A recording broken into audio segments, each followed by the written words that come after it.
Firstly, thank you so much for doing this for us. Because I think we all need to kind of have a good talk about stuff at this time, and the students are really struggling. I know because normally they'll talk they're talking me to death, but none of them are talking except the odd one. So I just thought it would be really good if we could just have somebody different who's living kind of reality of COVID on the outside as well, and let's get a perspective on things as well. We hope. And is that tennis ball optimistic? Oh, that's the dog's ball. Yeah, yeah. I have a dog and a cat, so if I have to get up at any stage to let one of them out for a pee or something, you'll have to forgive me. Well, I had to move out of the house because I was attacked last time on my meeting by my dog, who just says, "Come on, a little more attention, please." We have, and I love Dolly in the background as well, another hero of mine, good old Dolly Parton. So what I might do is, guys, for those of you who've been living under a cave or just too young, just wanted to introduce you to Rory, Rory O'Neill, who has kindly come on to do a talk for us. Rory, the module that we're doing is sexual health and sexuality, and we had one of our brilliant former students, David Field, to come and talk to us about HIV and STD clinics and the fact that a lot of them are closed at the moment. We then had Noah come and talk to us about what life was like, transitioning in Ireland and medical care and things like that. So I thought, I don't know how you wanted to play this, but I thought we could just go through, because I noticed you did a great interview with Gay Byrne. God, that was long ago, I think. I know, but I was just wondering if you wanted to kind of go through, like, being the young lad from Mayo and discovering that you weren't kind of fitting in with the normal Franciscan brothers approach to lads and stuff like that. So yeah, well, I guess I wanted to tell that story anyway because it all ties up to the whole thing of living with the condition that has a stigma attached to it. Yeah. So I guess like to go back, and this will seem so odd in some ways, I know, when I'm talking to people, your age now. I was growing up in the 70s in a small town in the west of Ireland, Ballinrobe, County Mayo. And, there was absolutely nothing queer in my life. Nothing. There was no Graham Norton on the television. There was no, panty bar. And that seems so, I think that's really hard for younger people to understand now because, everyone's granny can tell them where the George is. People drive by it on a bus and there are big windows and it has a big neon sign. Like, there are gays in your life now, no matter where you live in Ireland. I mean, you can be in Ballinrobe, County Mayo, and a couple of clicks on your computer and you can be watching Brazilian boys doing terrible things to each other. But when I was growing up, there was nothing gay at all. And I have like a very super clear memory of when the first time the boy George appeared on Top of the Pops. And the next day in school, we were all talking about it. But the big conversation was whether he was a boy or a girl. And the idea that he was just a flaming queen didn't even enter our heads. We had no reference for that. I even remember, now you're too young to remember, but that song YMCA by the Village People, which was sung by 5 guys who were dressed up as gay porn, stereotypes. There was a guy all in leather, there was a cowboy, there was a guy dressed as a builder. Yeah. And, everybody in Ballinrobe was singing that song every Saturday night and dancing on the dance floor in the local hotel to it. But it never crossed our minds that they were gay. Yeah. Because we had no frame of reference for a leather queen. Like, we just thought they were 5 friends who liked to dress up. And so all of that stuff is so, I think, hard to explain to younger people now. And so I was living in a world where there was only one box, sexuality box, and I wasn't even aware of there being other ones. Of course, I heard schoolyard jokes about bum boys, whatever, but I was probably 17 or 18 before I was sure that they weren't just stupid jokes and that those people actually did exist. It was so hidden away. And I was, in lots of ways, the stereotypical gay boy. I didn't like football. I wasn't interested in U2. I didn't tick any of those boxes. And I think nowadays everyone would be calling me gay. But back then I didn't even get that kind of bullying because we just didn't think about that stuff. And so I was then I had all of the, I had Mercy nuns in primary school, then I had Christian brothers in primary school, then I had Franciscan brothers for secondary school. I mean, I had the full Star Wars character collection. And all sense of sexuality or all that was absolutely repressed in every way. And it was, beaten out of us or driven out of us by making us play hurling or something. And but I was interested in things like art and reading and all that gay stuff. And I actually it shows you how repressed this country was. I wanted to do art for the Leaving Cert, but art was not considered something that boys did. So I studied art for my Leaving Cert entirely alone, without any teacher or anything. And I sat the Leaving Cert art exam alone in a giant exam hall because nobody else was doing art. It was a boys' school. We weren't allowed to do art. And I actually chose to go to art college. I knew I wanted to do something, artsy or whatever. But to be honest with you, the real reason I chose to go to art college was I thought I might meet another queer person. Yeah. Because I had literally never met one. And I didn't know where to begin to find one. Before the internet, how would you meet another queer person if you were in Ballinrobe, County Mayo? And I wasn't even entirely sure I was queer because I was having difficulty, working out, what was this big difference in me? The first time I ever thought, oh God, I think that's what I am, was there's a writer called Desmond Morris. He's a biologist and anthropologist, and he wrote 2 books that became like the kind of books you might buy for your dad at Christmas. Like, one was called The Naked Ape, and it was the first book, sort of popular book, that wrote about humans in the same way we write about animals. And so it just talked about our evolution and how we ended up, walking on 2 feet and, all that stuff. And it became super popular. It was a huge success, that book. And in that book, there was a chapter on sexuality. And within that chapter, there was a subsection on homosexuality. And my parents had the book. And in that subsection on homosexuality, Dr. Desmond Morris described what a homosexual was. And he basically described what they did. And because it was a biology book and he was a doctor, scientist, he simply described it. There was no judgment involved. And that was literally the first time I had ever seen or read or heard anything that described a gay person without there being judgment in it. And to me, it was mind-blowing. And it was also the hottest thing I'd ever read in my life.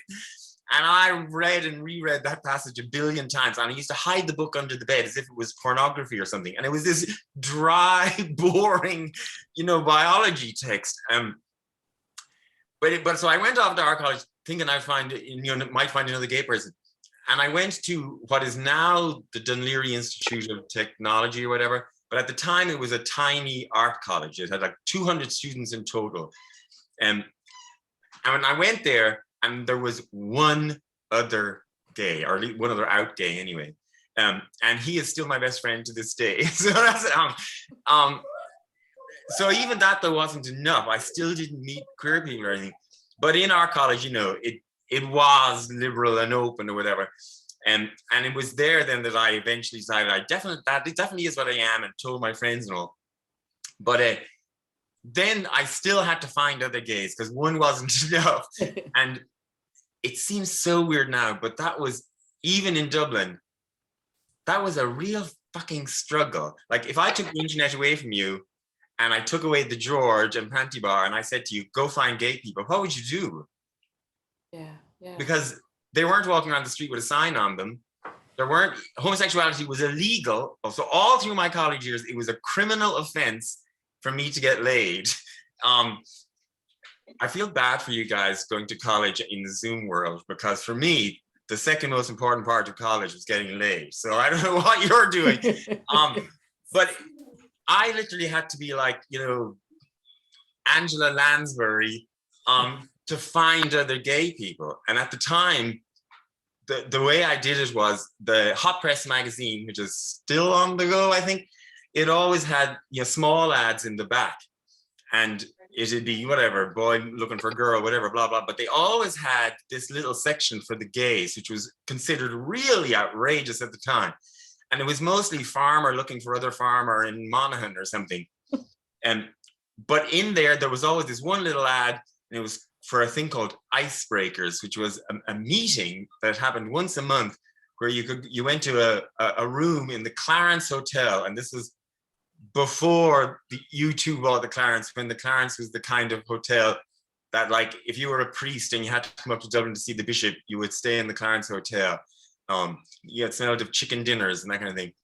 And so on, I don't know, the first Thursday of every month or something, there was this group called Icebreakers, and where you would just go to meet another queer person. And so I went to that, and it was in a room, you know, with a circle of chairs, cups of tea, you know, and whatever, Dunkin' biscuits, and two proper gays who were going to lead the meeting for all these other gays who'd never met another gay before. And we sat around, you know, like a lesbian drum circle in these chairs. And you had to say, hi, my name is Rory and I'm a gay. I mean, I'm sure in the next room, people were doing exactly the same for alcoholism. I mean, it had that quality about it. We were admitting something outrageous and sort of shameful and embarrassing to other strangers in a room. And I hated it.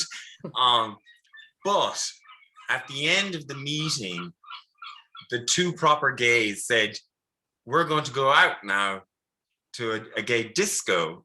Who wants to come? So, and that's what I was looking for. And they brought us to the Powers Court Townhouse Centre, just to the left of those back steps. And there was a little basement club, and I had passed that hundreds and hundreds of times in the daytime, never knowing that at the weekends or you know, in the evenings, you know, there were gays there. It was completely underground and hidden. And they took us there, and we went in, and that was all I needed. It was packed to the gills. It was tiny, but it was packed to the gills of other gays.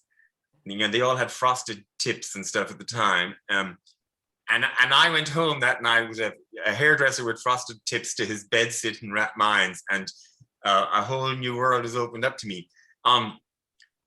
But you know, and to me it was explosive and amazing and incredible to find all of these people who were the same as me for the first time ever, and they weren't, you know, ashamed or afraid or having things spat at them in the street. They were dancing to, well, at the time, Donna Summer or whoever it was, and having a great time, and, you know, getting drunk on wine. At the time, you couldn't get a beer in Dublin after 11 p.m. You had to only drink wine.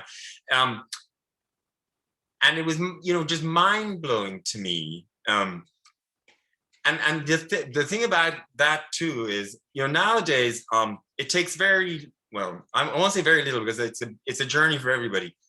But the journey to get to a gay dance floor for a 20-year-old now may be personally important to them, but it's a relatively straightforward journey. Like I said, everybody knows where the George is. I'm sure the first time some gay boy goes to the George, I'm sure his heart is in his mouth still and all of that stuff. But it's a relatively short journey to that. It's very clearly signposted. And if you went to the George on a Sunday pre-pandemic to see Shirley Temple Bar's bingo show, there'll be gays there with their mothers, their aunts, all enjoying the show. They're meeting neighbors and not afraid of that, all that stuff.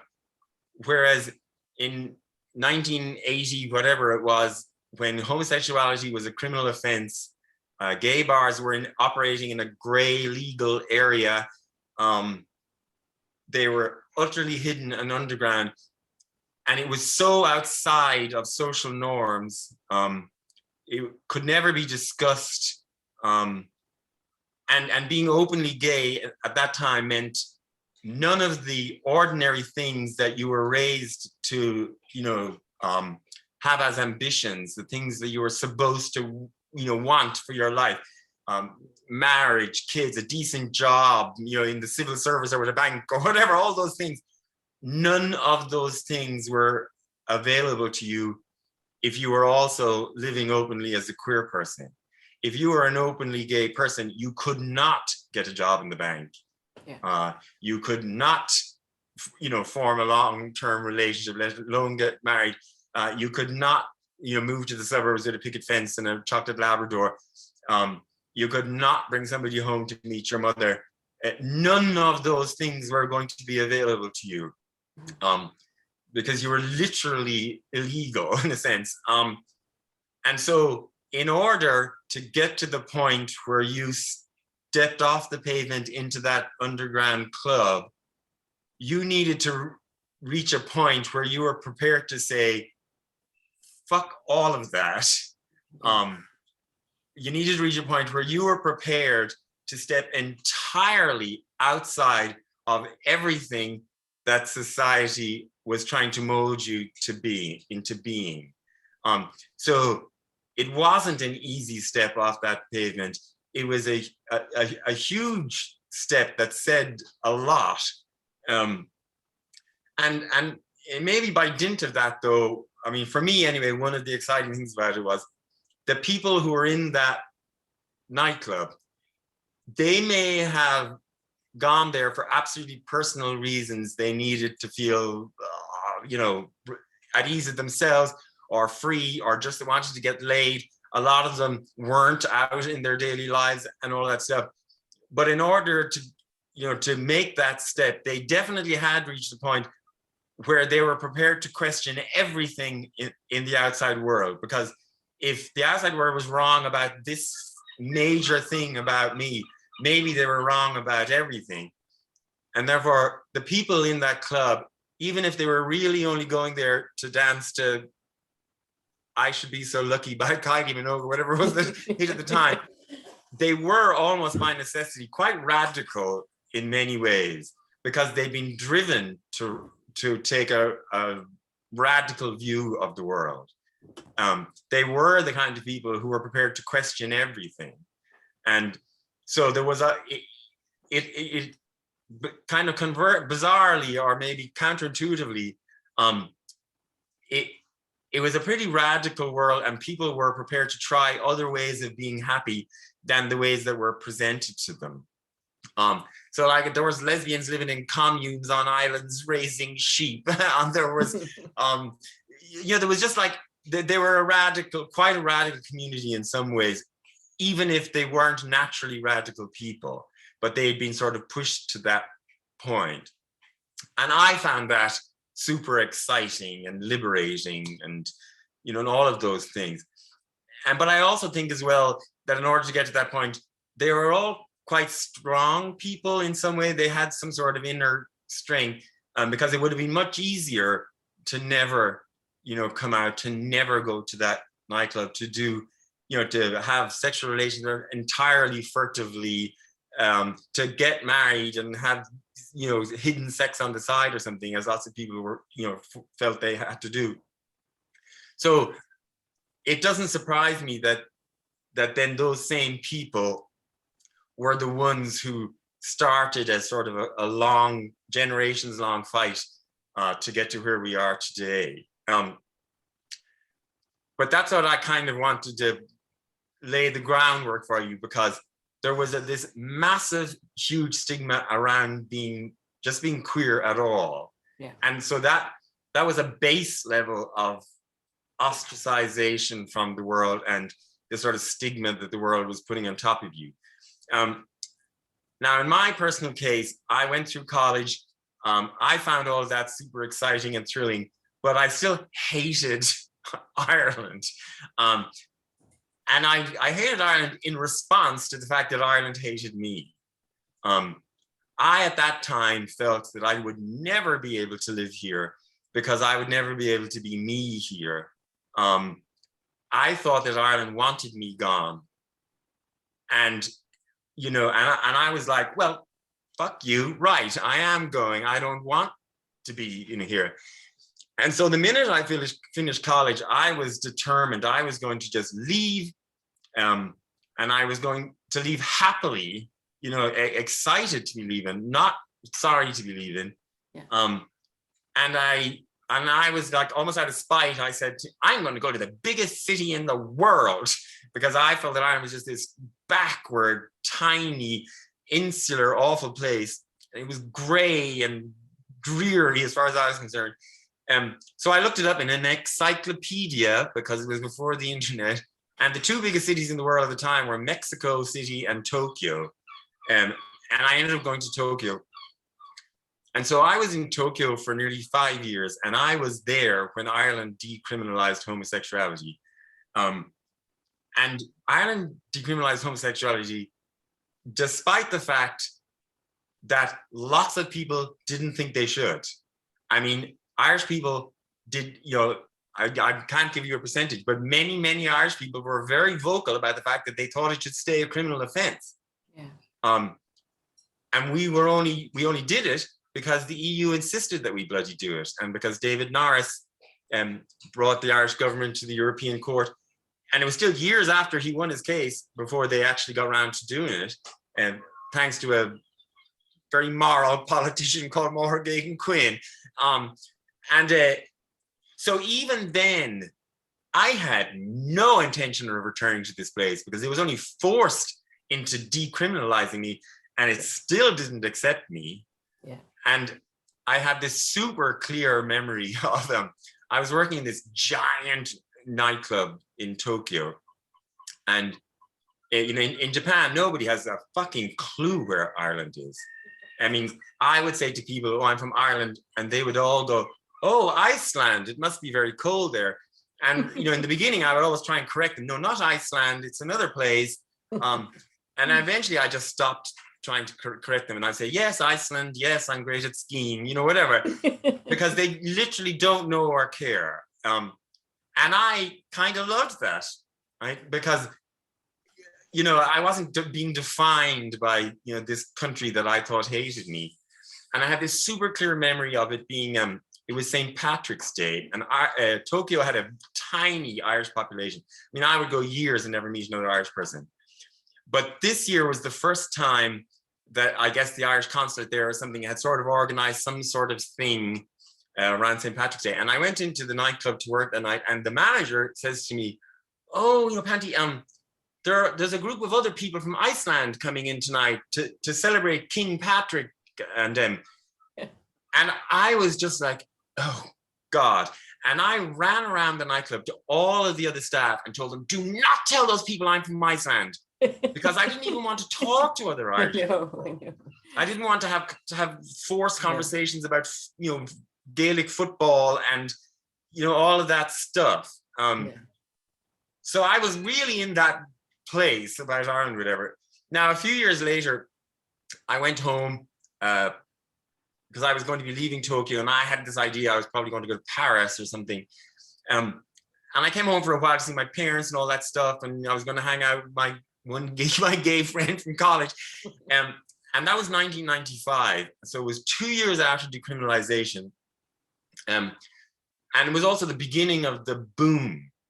And Ireland was definitely changing then. It was the very first time ever that foreigners were coming the other way and living in Ireland. Even the landscape was changing. Like Dublin, they were building the Lewis at the time. You know, these, you know, office buildings were going up for the first time. They changed the regulations about even, nightclubs and that. And so you could get a beer in a nightclub. Before then we never had nightclubs. We only had restaurants licenses so they could sell wine. And then they just pretended to be restaurants, but you were technically in a restaurant. So when I'd come back, nightclubs were there, and I'd been working in nightclubs for years. And so it suddenly felt like, well, I guess maybe I could work here. And so I just sort of stayed for a bit, and then that continued because Ireland really was changing. And I felt for the first time that maybe I could make a place here. But, I'm often accused of being a gay rights activist, but I've never seen it that way, really. What I say is that I am a proponent of elasticity, because I had felt always that there was this definition of Irishness that was very rigid. Yeah. And in order to be considered fully Irish, you had to tick these particular boxes. And if you were an Irish boy, you had to tick the box for football, liking U2, whatever, all these things. And I didn't tick any of those boxes. And so I had always felt that my very Irishness was always called into question. There was no Irishness that, enveloped the kind of person that I was. I often compare it to, I think, how Protestants you used to feel, or maybe do feel still, that their Irishness is also often called into question, that they're somehow not Irish enough. And I felt that very strongly. But in the 90s, I began to feel that there was a possibility to make the definition of Irishness more elastic, to push the boundaries of it until it did eventually stretch around, people like me. And so that was always my, baseline activity.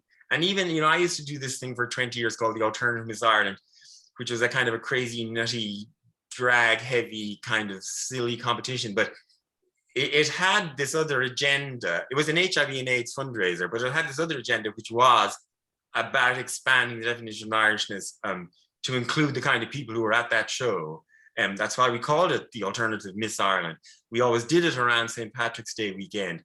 And that idea or thread has been in everything that I was doing.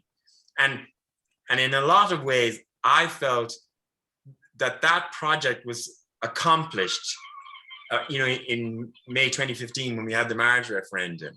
I don't think everything's perfect and all of that, but certainly I think you can now be Irish and be queer, and that's a settled notion. So in a way, I feel that was achieved in 2015. But so all the way through all of that, there's this thing about being queer was stigmatized. Yeah. And stigma is a weird thing because it affects, its effects are very broad. It changes the way you interact with the world, changes what you're prepared to tell the world. It changes your behavior in lots of ways. And so you had this baseline of stigma anyway, just about being queer. And then you put on top of this disease. By the way, you're all nursing students, right? Mixture psychology, health and society, and there are a few, nursing students here. Well, just to clear this up, I am going to be calling it a disease if I fucking feel like it, even though technically it's not. It's a condition. It's one of the reasons I do that is because I think it's very hard to sort of rage against something that isn't a proper noun. And it always annoys me then if people say, it's not a disease actually. And so I think it's much easier to scream at cancer. And so I always call it disease because I feel, it affects me the same way. But so you have this baseline against queers anyway, and then you add on top of that this medical condition, which is absolutely soaked in stigma, in fear, in shame, in guilt. When I was a college student, we had these ads on the television where John Hurt's voice would come on like this, and there'd be a tombstone with AIDS written across it, and then that would fall down into the dust, and there was like a Grim Reaper character. Like, the fear around HIV and AIDS it's hard to describe to you. Like, it was much more intense than the fear around COVID. Yeah. I mean, people were literally afraid to touch somebody who was HIV positive. People wouldn't drink from something that you had touched. They wouldn't touch something you had touched. It sounds like such a tiny, silly, celebrity thing to tell you, but it was massively important when Princess Diana hugged a person living with HIV on television. It was so important that, that's why the gays still fucking love her. Because literally people were afraid to touch you. And in some ways, while obviously we know better now, and you can't get HIV from touching somebody or drinking with the same cup as them or any of those things, there was a genuine fear. The gays are afraid of it too, because literally every single patient who got it died. Yeah. My consultant is Fiona Mulcahy in St. James's, and she's approaching retirement now. And she became the youngest consultant ever in Ireland when she became the consultant at the Guide in 1980, I want to say 4 or something, but I'm not sure of that. And she's an amazing woman and absolutely deserved it. But part of the reason she became Ireland's youngest ever consultant is because nobody else wanted to fucking touch the job with a barge pole. Literally every single one of their patients died. And their patients weren't, nice, middle class ladies or, their barrister husbands. They were drug addicts, people on the margins, the queers. So nobody else wanted the bloody job. And she sort of fell into it in a way. And I'm so glad she did, because she's amazing. And you should definitely try and get her to talk to you, because her story is incredible. To go from being the youngest consultant ever and having literally every single one of her patients die. Yeah. And at the time when I was diagnosed, the patients were prisoners, drug addicts, gays, and a few aging hemophiliacs. Yeah. And so Fiona Mulcahy went from every single one of her patients dying to a situation today where there's absolutely no need for any of her patients to die. And it happens incredibly rarely. And so the fear and terror around getting HIV was overblown and exaggerated, but also was rooted in truth. It was a fully deadly thing to get. But because of the kinds of people in this country anyway, and because of course in different parts of the world it has different populations, but in this part of the world, because of the kinds of people who were getting it, on top of that death and fear and illness, there was also this shame and stigma poured on top of you. Even today, it's not, you don't have to go far on Twitter to find somebody who would be telling me I deserve it and it's a punishment from God and it's my own fault and all of those things. And so I was diagnosed in 1995, and I went to my GP, not because I was worried about HIV, I just wasn't feeling particularly well. And it never actually entered my mind that it was HIV. And I went to my GP, and his office is just off Grafton Street. And he said, "You're a lovely man. He wouldn't be much older than me. He's still my GP now." And I went into him and I said, "I'm not feeling very well." And he did whatever. And I think he did some, took some blood or something, whatever. And then he told me that my platelet count was low. And he said to me, "Yeah, there's lots of reasons why that could be, but so let's investigate that. Yeah. It could be X, Y, Z." He said, and he almost kind of offhandedly sort of said, "HIV is another possibility, but there's lots of others, And I still didn't, where I still wasn't what was in my mind. So I said, fine, took bloods and sent them off, and I went off. And then a few days later, he called me, and it was a day like today. like a really gorgeous spring day.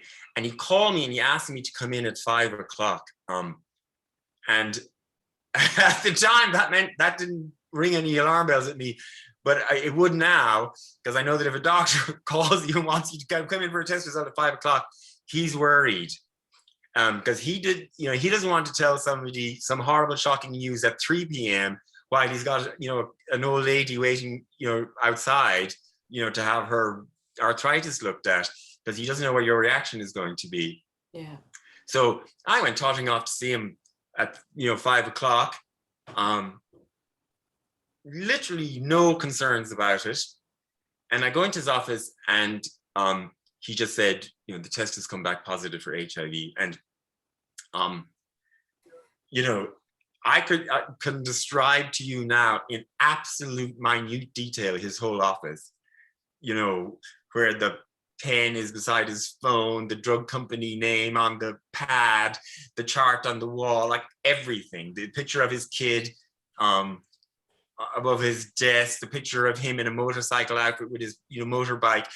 I can tell you everything about that room. And it sort of felt like as if I was very aware of how much air my body was displacing from his office. It felt like that. And then the next thing that I really remember is feeling bad for him, which is a weird thing, because he was clearly super uncomfortable, because in 1995 he was saying to me, you're dying and you're going to be dead pretty soon. And I was 26 or 7, I think. I'd been to plenty of AIDS funerals. I'd met great friends at AIDS funerals. So I was under no illusions. I knew exactly what he was telling me. And I knew that, it wasn't going to be some sort of easy Hollywood passing away. It was going to be gruesome, probably slow and drawn out. It was going to be painful. It was going to be super embarrassing. There was going to be Kaposi sarcomas on my skin. I was going to look absolutely frightful. My family were going to have to be, careful about how they spoke about it. They wouldn't be telling the neighbors about it, like you would be saying, oh, my son has got leukemia. That wasn't going to be a thing. They'd be sort of having to hide it. People were going to be afraid of me. The people on the gay scene were all going to be talking about me behind my back. People were going to not want to touch me. People wouldn't visit me in hospital. All of that stuff. And I was super aware of all that. He didn't have to explain any of that to me. And he then said something, false positives are possible and whatever. But, he didn't believe that, neither did I. And so then I left and I went out onto, Grafton Street. And like I said, perfectly like today, sunny, lovely. And everyone was just going about as if it was like a normal day. They were coming out of A-Ware, whatever. Yeah. And I was fucking furious with everybody. I was so pissed off at them for just carrying on as if it was all normal. And, I felt like, just screaming at them all, what the fuck are you doing? And then I walked home and, I was living with my college gay friend and his boyfriend at the time. And I went home and I told them, and what do you say in that situation? So we just made bad jokes and I went to bed and the doctor had given me, temazepam. And I remember nothing then, after that. And then I, went to the clinic. I met Fiona Mackay for the very first time. And I have such clear memories of even that because Fiona was, we both knew the score. Mm-hmm. And at the time, they would give you drugs, but none of those drugs really, they certainly didn't save any lives. Yeah. They might have been able, in particular cases, they might have extended some things, whatever. But the drugs were really unpleasant. And the most infamous one was called AZT. It was the one that they gave everybody, and nobody wanted to take it. There was even sort of almost a conspiracy theory at the time that that AZT was actually what was killing people. So there's lots of people who really didn't want to take it. So she, you know, gave me the talk and persuaded me to start taking drugs. At the time, they had this thing called hit early, hit hard, which they, you know, and the theory was that if you just piled in the drugs as early as possible, that would have some, you know, long-term help. They decided later that that wasn't the case, but anyway, and I literally left the clinic that day with a big plastic shopping bag full of drugs. 38 different, you know, pills and potions and everything. And, you know, then for a couple of years, I, you know, had one of those big pill boxes like your grandmother had, you know, so you kind of rattle when you walk. And taking all the medications was like a sort of full-time job, because some had to be taken on empty stomach, some on a full stomach, some with fat, some without fat, some in the morning, some in the evening, some at 6 hours, some at 4 hours, some at 8 hours. So like it was all scheduled, and every single one of them had side effects of some kind. So some of the drugs were to combat the side effects from other drugs. And, you know, it was nonstop. You couldn't ever take a break from it. No matter how bad you felt, you had to keep taking them.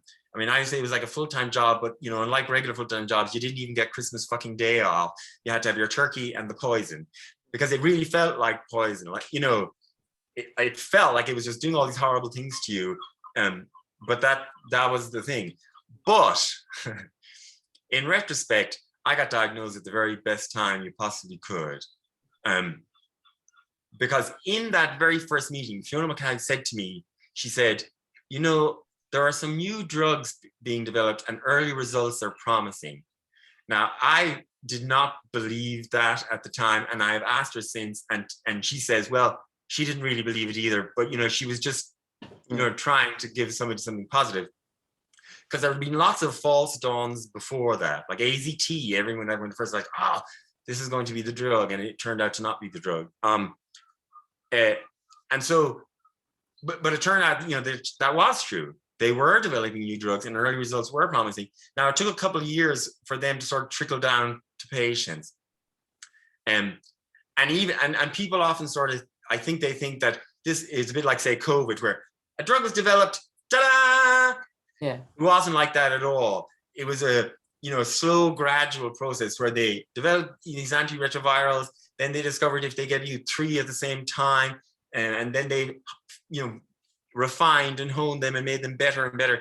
So there was never like a magic moment where we've got this.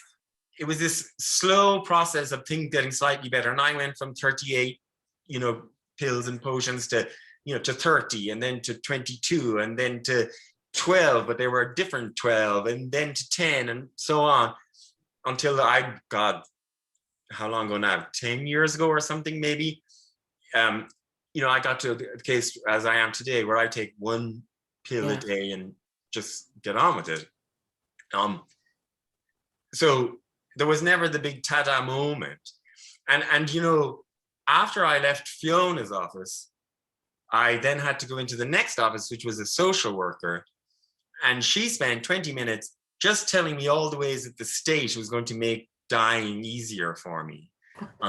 You know, you could get a blanket allowance, you could get a nutrition allowance, you had to be going on the dole. You know, they just assumed that nobody would survive, be working because nobody was going to give you a job. Now, as it turned out, I was working in a restaurant at the time, the Elephant Castle in Temple Bar, and you know, the people who owned it then, it's different owners now, were amazing. And I just told them, and they allowed me to continue working. And, you know, I've never forgotten that kindness, because, you know, if somebody had found out that there was a waiter with HIV in the restaurant, at that time, people literally would have stopped going to the restaurant. So, you know, that was a really, you know, brave in a way thing for them to do at the time. And I also was pretty open about it from the beginning, which people often accuse me of being brave about that, but that wasn't the case at all. You know, I have a big mouth, and I wouldn't have been able to keep that a secret anyway. And I did it almost unthinkingly. I mean, I just told my friends or whatever. So I was just open about it. Now, I didn't tell my parents for about a year, but that was planned, in the sense that I felt like I didn't want to dump this on my parents. I had told my parents that I was gay many years beforehand, and that was not, an easier, comfortable, thing. But in a way, I never felt any guilt about that, because telling your parents you're gay is the same as saying, I've got blue eyes. I didn't ask to be gay for a long time. When I was younger, I didn't want to be gay, and I tried not to be gay. So telling my parents I was gay was, uncomfortable and weird and all the things that it is. But I never felt any guilt about it, because it's nothing to do with me. I'm just telling them a fact. It's not necessarily a fact they wanted to hear, in 1991 or whatever it was. But I couldn't change it. Whereas with HIV, I had, of course, absorbed all of this stigma and shame and stuff around it. And also, it wasn't an intrinsic part of me. I had done something, or forgotten to do something, or been too drunk to do something, or whatever it was, because I literally don't know. I had gone to the doctor, never cared the world. But it wasn't an intrinsic part of me. Something I did or didn't do did actually get me HIV. So, and of course, it's tied up with the sex stuff too, and that's always icky. So telling them that was so much harder, because I did feel some guilt and shame about it at the time. And on top of that, also, there's something very unnatural in a way. I mean, it's not the way it's supposed to be that children die before parents. And so then to tell them that's going to happen, because at the time that is what I was telling them, it felt unnecessarily cruel and mean. But I also knew that I had to tell them. Lots of other people didn't tell their families or parents. But I knew that I had to tell them, because I hadn't spent long in the closet, but I spent long in the closet enough to know that if you don't tell your family something that major about yourself, what you end up doing is you turn your family into acquaintances, because you're constantly hiding things from them. And and you're keeping them purposely at a distance from your real lived life. And so they slowly get further away from you. And I didn't want that to happen again. And I knew that this case, that was definitely going to be the case, especially when I was expecting to be going through a few years. Like Fiona had told me I probably had about 5 years. But a number of those years were going to be really ill and awful, and things are going to be happening, and things also that I wouldn't be able to hide, if my parents were going to see me. So I knew I had to tell them, but I did not want to tell them until I could answer every single question they might have. And so I spent about a year, first of all, just getting my own head around it, so that I wasn't in a total mess when I was talking about it. But I also wanted to know everything there was to know. And so I spent a year reading every bit of the literature, reading all the medical stuff, reading about, treatment developments. I'm sure I was the world's most annoying patient for that year, because I was just full of a million questions. And, I think by the end of it, I knew as much about it as any of the doctors who were treating me. And then, so I went down to Mayo about a year later. I had the full glossary of terms and simple definitions. And I was, at that stage, the idea of these new treatments being developed, it was still all very, early results are promising, but I was really going to put rose-tinted glasses on that. So, I would rather have told them a million times over that I was gay than tell them, that I had HIV. And also because, they were also then going to have to deal with my shame and stigma, which was then going to fall onto them, because having a son who was HIV positive was also stigmatized and weird and all that. And while, I think there is, of course, still some stigma and stuff around being queer in this country, but it is markedly less. But the shame and stigma around being HIV positive is not so markedly less. The fear is so much less. It still exists because there are still people out there who don't know about U equals U. Have you ever heard? Do you know what that is? Yeah, you know, we had a great you can't session. pass on the infection once you're on effective treatment. So it's not contagious that way anymore. You know, people live long and healthy lives. I expect to live as long and healthily as anybody else of my age. In fact, Fiona Mackay, you know, would sort of agree with me here. Probably my prognosis is better because I'm forced to go to the hospital every 6 months, you know, and speak to a doctor and have the full checkup before they give me another 6 months worth of medication. And, you know, most men my age do not do that. You know, everything is, yeah, it's a functional cure. I take my one tablet in the morning with my breakfast, and I just don't think about it again anymore. You know, the only time I think about it now is a situation like this where we're discussing it, or, you know, I compare it to, I have a little tattoo on my back that I got when I was 18 and drunk. And I don't go around in the day thinking, I'm tattooed, I'm tattooed, I'm tattooed, I have a tattoo, I have a tattoo. Like, I don't ever think about it. It's on my back. I never see it.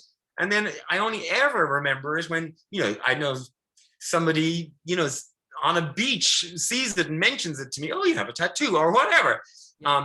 It's just not part of my everyday life anymore.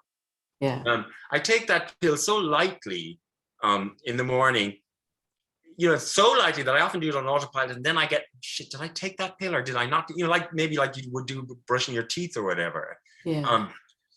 So the fear of it is much less now. There are people who still have a terrible fear because you don't know any of that stuff, but most people have some idea that it's like that. But the stigma is not that much less than it used to be.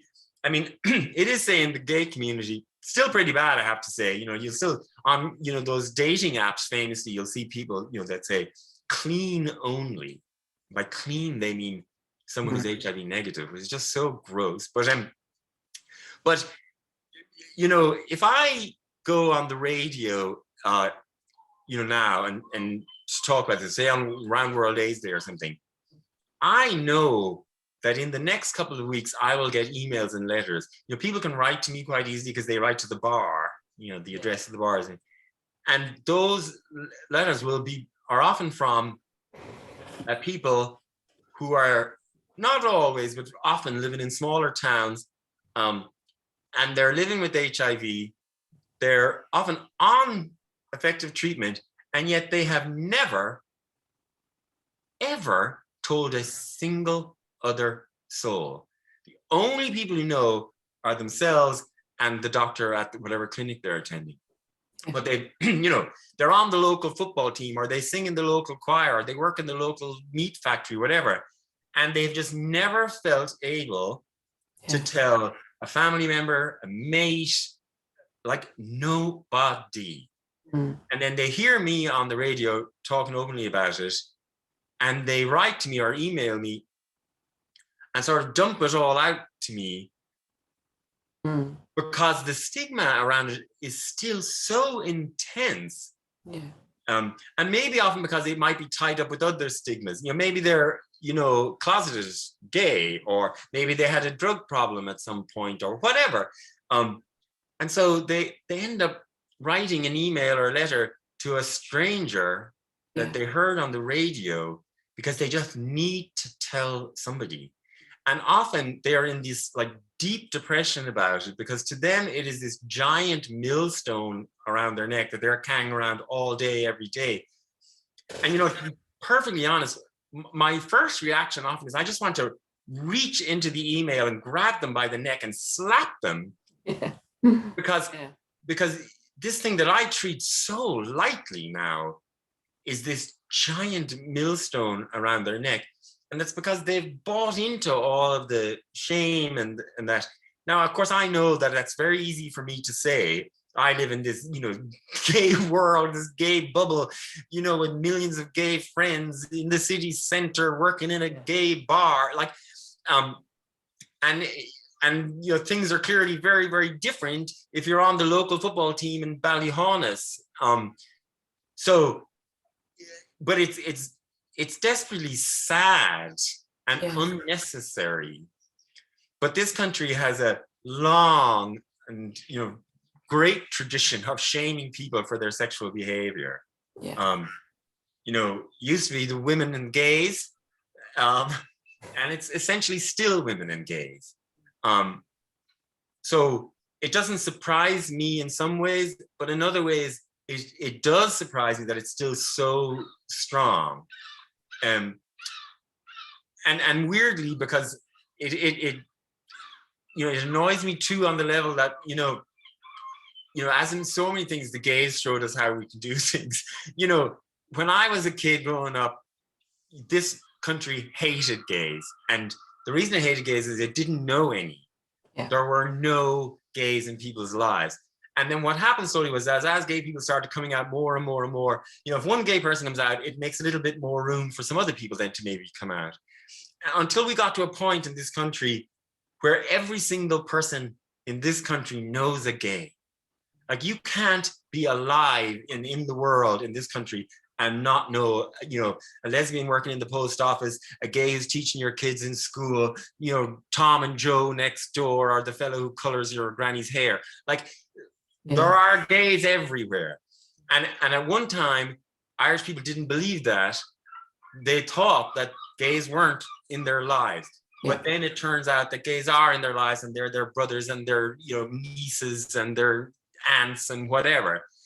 And so gays went from being this kind of, something over there to being brothers and neighbors and, school teachers and all that. And that is what, reduced enormously the stigma around being queer in this country. And that's what allowed people to vote, in the referendum on marriage equality, for example, because they weren't voting about the gays, they were voting about Tom next door. Yes. And so I always say, because I'm often asked, what do you think about how do we get the stigma around HIV? How do we sort of alleviate that? And all the other ideas, information and pamphlets and all that is important. Education is important and necessary, but that isn't what is going to actually take away the stigma. Yeah. What is going to do that is what happened with queer people. It's because most Irish people now believe that HIV is not in their lives. They think they don't know anybody who's living with HIV. But you do. You all know people who are living with HIV. Those people just haven't felt able to tell you. Yeah. And so it annoys me in a way when I get these letters from people, because I know the answer. Yeah. The answer is for every person living with HIV to stand up and say, I'm living with HIV. Yeah. But I also know that that's easy for me to say. But I also then think it's super important that people who, like me, who are lucky enough to be in a position where we can be open about it without our whole lives collapsing around us, then we have to be open about it, because then it makes a little more room then, for somebody else behind us. And eventually that'll go on until a guy working in a meat factory in Ballyhonus can be open about it. So I'm probably, oh my God, I've been up for an hour. That's the basic gist. That's the basic gist. No, it's great. I didn't want to stop you because it's so relevant. And Rory, that's exactly how, even for mental health, we all think we're kind nation, but it's still the stigma. People still won't come out and say, I've suffered whatever from anything. So it resonates on so many levels. And it's the same stigma that unmarried mothers used to have. Yeah. Who ended up in mother and baby homes. And I always think the question isn't why did young women who knew the consequences of getting pregnant, why did they end up getting pregnant, having sex to get pregnant? The question really is, how did the other young women not end up getting pregnant? When every cell in your body, every moment of evolution, every hormone is driving you to have sex and reproduce. I mean, that is what evolution has done to us. So it's actually much harder to resist that than to go with it. I know. So you know, the idea that there's, you know, stigma around the fact that people have sex is so nuts. I know. It's Are there any questions? I know it's 1 or 2. No, you're, yeah, hang on. Oh yeah, how did you get into drag? Do you compete, or would you ever consider it? Really enjoying the talk. Oh, that was I got into drag because at the time I got into it, yeah, there was no RuPaul's Drag Race or any of that, and it was like the most underground thing. It was underground and transgressive and punk, and it was fuck you to everybody and everything. It was super fun. It was stupid. It was creative. You were making costumes, and you know, in my case, I was making heels and wigs because there was no internet to go and buy your lady's shoe in a size 11. So I got into it for all of those reasons. It's very different now, of course. It's a whole other thing. You know, when I got into the idea that anyone could make a living out of drag was just nonsense. And now I think there's so many young people who watch RuPaul's Drag Race and they think, this is real easy. This is a perfectly legitimate career choice, which always amazes me. What the last one was, what I compete, by compete, what does he mean? RuPaul's Drag Race or something? I'm too old for that. Oh, what was that? Sorry, I missed it. Last year, wasn't there not, would you compete? Compete? Yeah, I don't know. I assume he must mean on the telly. No, you know, RuPaul's Drag Race, I love it, I watch it, but it's not drag. It is one tiny sliver of drag. You know, most of my favorite drag queens in the world would never even get to an audition for that because the show would not know what to do with them. In order to have a competition show, the people need to be doing the same thing, and you know, drag queens do a much wider thing than the drag you see on RuPaul's Drag Race. It's a great television show, but it's not about drag. It's about, you know, a fun television show. I have mixed feelings about it, but you know, yeah, no, I'd be terrible at it. I don't know, you know, how to, you know, sell perfume by making a dress out of, you know, ping pong balls or whatever, you know, that's that I would be terrible at that. Is anybody in the audience want to ask a question? And please don't stay on if you're supposed to be in another class, because we will continue recording. I get into trouble like this quite a lot. So if anyone has a question, just raise hand, or just and don't forget to do the usual, unmute yourself. Oh, I see the up mayo. Oh, yeah. And we have another question as well here. We have, I am a co-founder of a social enterprise called Certified Proud, where we work with businesses on LGBTQI issues. This is more of a thank you than a question. I was a student throughout Pantygate, and the injustice enraged me so much that it fired me to create, oh my God, I can't read, apologies, I should have my glasses on. It paved my career in human rights. From working on marriage equality to campaigning for trans rights, I owe you so much. I owe so much of my path to you, your resilience and eloquence. Thank you. Oh, well, thank you, but I won't actually take any credit because, you know, all of those things just happened by accident. You know, there was no great plan. I know, but you still, you know, your voice has provided a lot of help for a lot of people. So, I mean, take compliments as well. You're allowed to. That's a real Irish thing. No, sure, I got you. It's $1.99. Has anybody else got questions in the background? I see John Gilmore is here, and Eve. Eve is a former student. Well, sorry, a former DCU graduate. They've all gone camera shy. Anyone else? No worries. Oh, I spoke for an hour. I probably answered everything. Well, I was just, because I was watching back over some of the things that you've done as well, and yeah, it was really like the whole history of kind of Pantygate, and then the marriage referendum, and then, you know, you got personality of the year or Irish person of the year, and Stephen Fry you flew over especially, which I think was really good. Like, interestingly, I was nursing in London at the time that HIV had just emerged, and it was this big kind of scary thing that we didn't know what to do. So I can relate so much to it. And when I watched It's a Sin, it was like, wow, unreal. Yeah, the thing about It's a Sin was that sort of, I mean, of course I knew it, but it struck me. Yeah.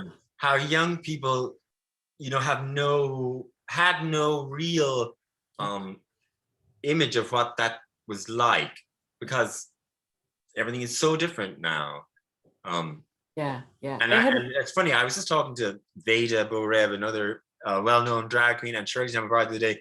We probably broke regulation. We met in the park and had cans of gin and tonic sitting in the park, but we were socially distanced. So, but one of the things that came up in passing, sort of, when we were serious for a moment, was there is a legacy to that, of being a queer of a certain age, that you were coming out and having that particular time in your life when it's all super exciting and you're running around nightclubs and getting laid for the first time and all that stuff. And you're doing all that in a space where there's this huge fear that same fun might kill you. Yeah. And I think that experience leaves a mark in subtle ways, that every now and then bubble up and you're aware of. Again, it's a weird thing, You're so right, though. I see Anne-Marie has her hand raised. Anne-Marie, do you want to unmute? Anne-Marie's another nurse as well, so I love having that. Thanks, Tracy. Thanks, Rory. I was more just something I just wanted to say make a comment. I was on the Sligo Dublin train just sometime last year, and it's a train I've been getting for years, and some guy, he got on in the Midlands. He's looked like a young student, maybe 20, but then he was on his phone, and then he proceeded, there was a lot of people sitting around him, in those 4-seaters, but then he just started talking about, really excited about being in this drag show at night. And he was talking, I just was so happy to see him talking so calmly and, and just okay. He was open, he was talking about his wig, talking about his makeup, talking about the dress.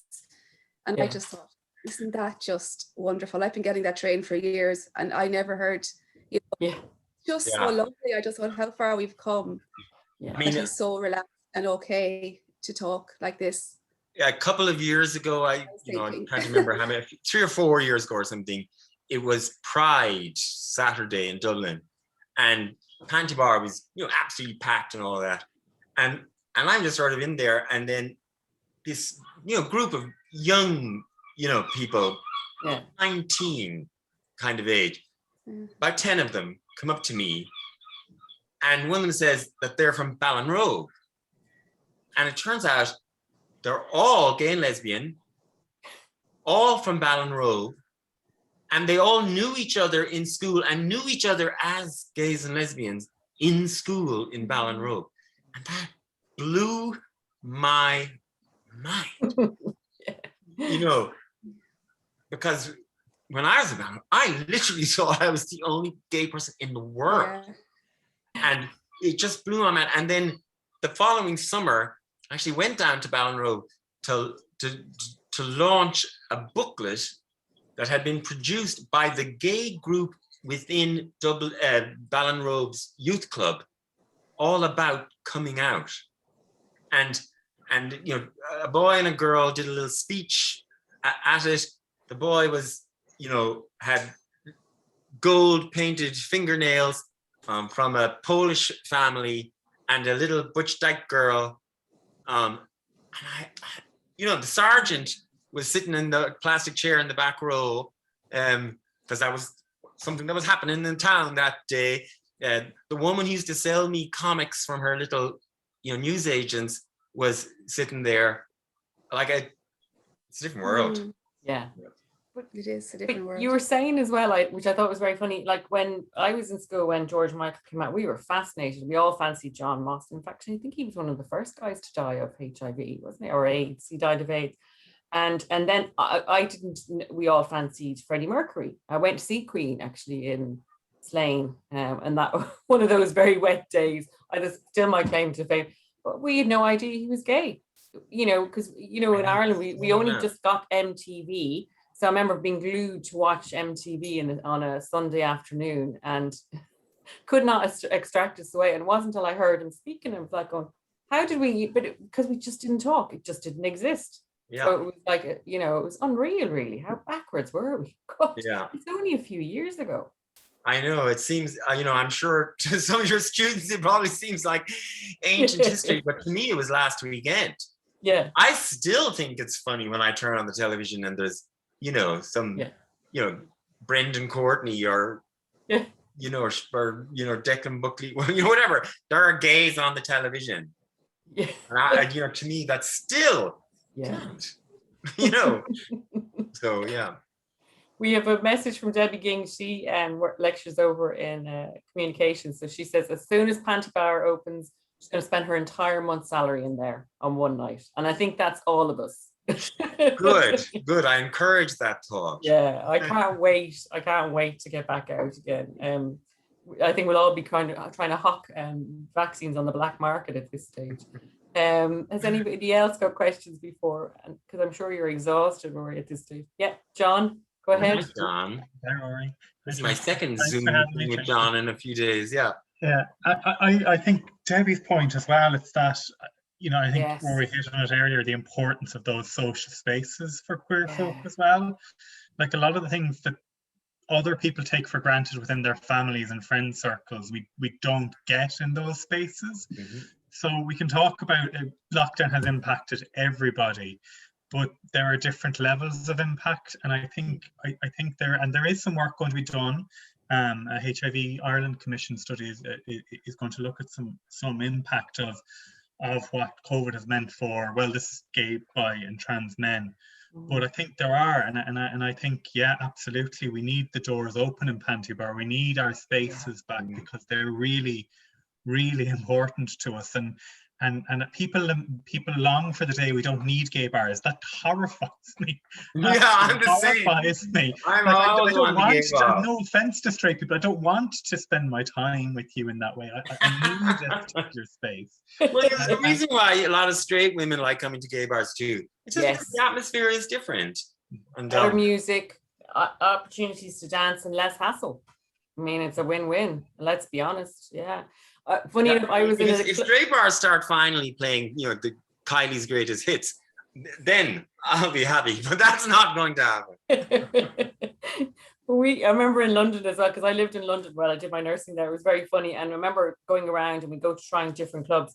But one time we were so excited because we saw loads of lads going into one club. We're definitely going in there because this, and then the bouncer said, it's not your kind of place, guys. What? What's he stopping from it? But again, it was because we didn't realize, but it was safe spaces. It was actually, where you could go and hang out and just be yourself. Like I had a doctor as well who wouldn't come out because he just didn't want like the stigma of being a doctor and gay. And I think sometimes it's harder. Like in the marriage equality referendum, in the knocking on doors and everything, it's always very obvious that in working class neighborhoods there was actually, despite the stereotypical view of what might happen, it was actually much more supportive in working class areas. And I think sometimes it's often harder for, working class areas tend to be, they live in each other's pockets more, and they're exposed to more of other people's families, and the gay next door and all of that. Whereas I think if you are, the Leo Varadkar type, your dad's a surgeon, and you've been raised to be a doctor and go to Blackrock and wherever you went to, that kind of middle classness, I think, can make it harder sometimes because you have more to lose. Mm-hmm. Yeah, and in healthcare as well, significant. We don't have studies here, but in the UK, lots of us who work in healthcare experience in healthcare at work with our colleagues.